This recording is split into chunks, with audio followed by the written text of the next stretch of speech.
least you'd put a dual carriageway or a motorway if you had the resources to do it. The speed limit's 100 kilometers an hour.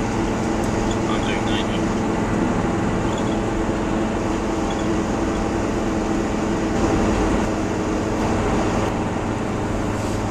On the left, there's a huge solar farm. I've never seen one that big in my life. In fact, I thought it was a solar farm as we were approaching it, but it can't be here.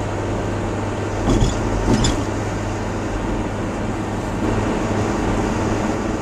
assume it's experimental. I believe I've got the town of Tornal'a on my right, and there's another solar farm here. Let me turn this around. Can you see that? Possibly not. Possibly. I can't see what can be seen from the camera. It can't be. I'd rather watch the road anyway than watch the camera. I'm sure of that. Sure you'd forgive me for that.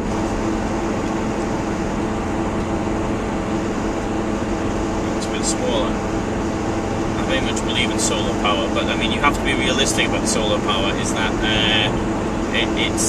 you might get a small village being fed on solar power. You might get a town being fed on solar power. You're not going to get a factory producing metal or something like that. It's going to work on solar power. It's okay for things like producing heat, domestic electricity outside of the cold season, but it's not really going to work in other times of the year. Right, I know I've got to turn right here.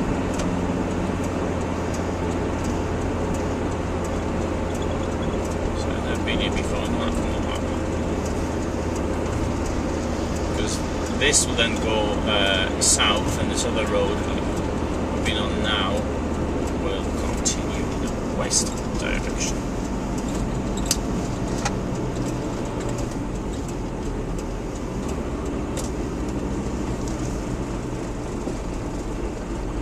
.66 kilometers then we got.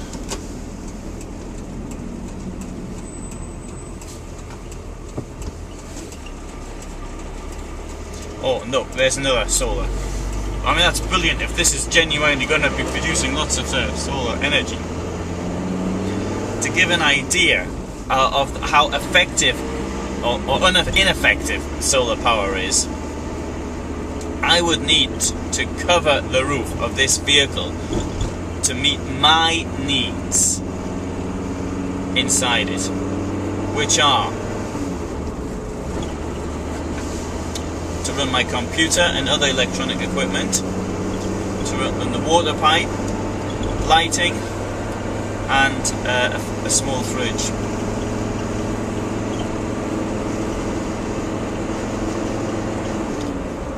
And the cost of that is somewhere of the order of €2,000. Now, if I went further south, still in California or something, then I wouldn't need so much, wouldn't need so many panels, so the cost would be considerably less. But here, that's what it's going to come to. Also, you need a storage as well. I've included that. I've included proper solar batteries. You can't just use a leisure battery like I have here in the car. You need proper batteries, like traction batteries which are designed for solar energy. As far as the fridge is concerned, actually, I did buy one from Halfords, which cost me, I think, £45. If memory serves me correctly, maybe it was 55, I can't remember. 18-litre fridge, and it works. I'm quite happy with it. But it draws 50 watts or 40 watts. I can't quite recall.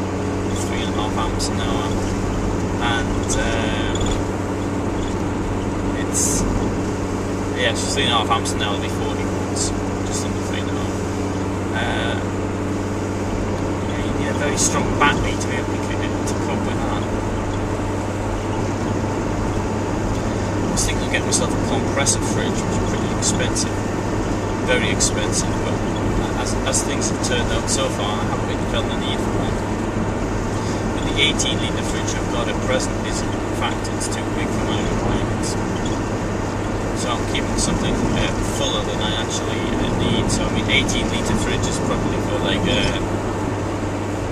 larger maybe a family going out or something like that. I mean, what do I need? I need some milk, maybe some leftover food which I eat the first time round, so this type of thing. Not a great deal, really. Maybe a couple of bits of yogurt. Oh, there's a nice, two nice stalks.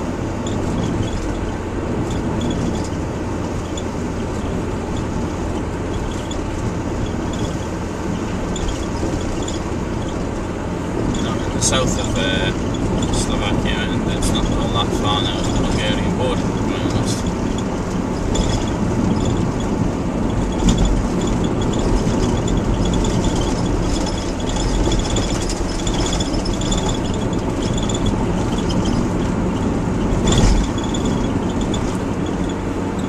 I'd rather fancy eating in Slovakia rather than in Hungary, so I'm going to be in Hungary for 2 weeks, so I'd rather make the most of it and eat here. Street Corvettes.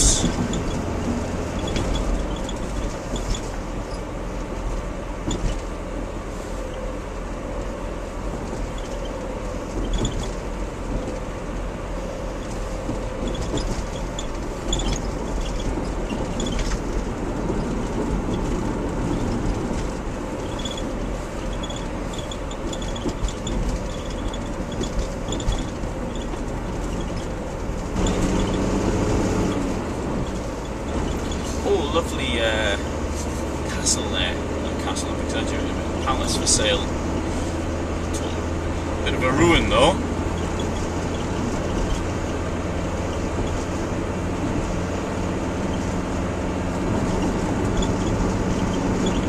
And more solar.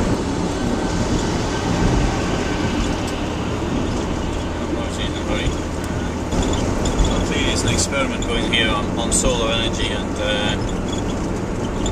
I also believe that if enough people started using it, then the price of it would actually drop. I even wrote to a member of Parliament in Britain. He right back to me. You know, it was a Labour MP for somewhere in the Midlands, and my theory is that if schools and hospitals and things that relate to the government actually started doing it, normally I'm opposed to government intervention, but I think in anything. But I think this might actually do something.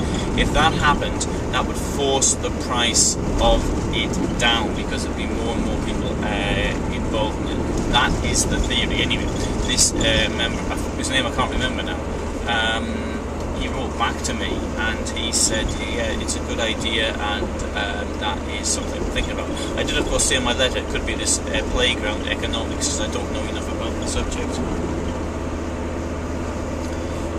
But often it is that case, and I'm going to use the case of the pocket calculators in the 1970s, which in the beginning of the 70s, the calculator would cost you at least a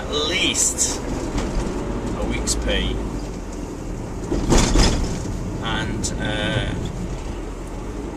by the end of the 70s, it was next to nothing. I mean, I bought one for, I think, £10 or something.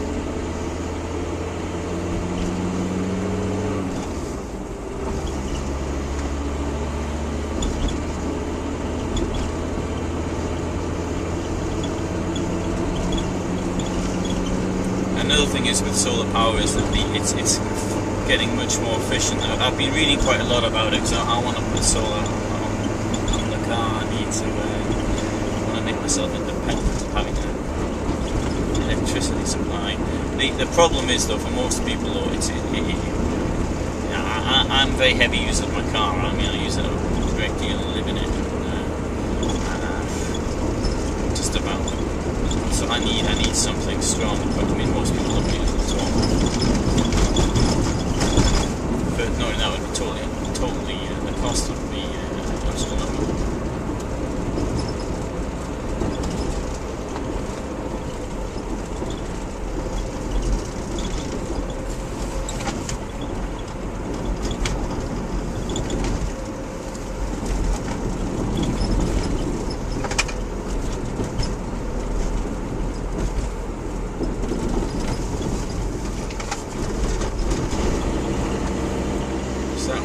Village of Kral. Is that Ronald Reagan there? Maybe.